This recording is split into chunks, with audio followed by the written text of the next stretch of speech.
বিকল্প কর্মসংস্থানের ব্যবস্থা না করে ব্যাটারি চালিত রিকশা ইজি বাইক বন্ধ না করার আন্দোলনের প্রতি একাত্মতা প্রকাশ করেছে বিএনপি।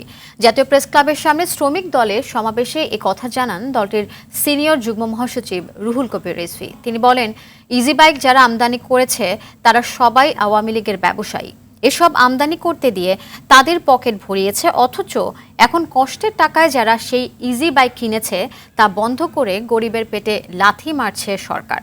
দ্রব্যমূল্যে ঊর্ধ্বগতিতে মানুষের নাভিশ্বাস উঠছে মন্তব্য করে এ ধরনের সিদ্ধান্তের জন্য সড়ক পরিবহন ও সেতু মন্ত্রী ওবায়দুল কাদেরের সমালোচনা করেন রিজভী আহমেদ।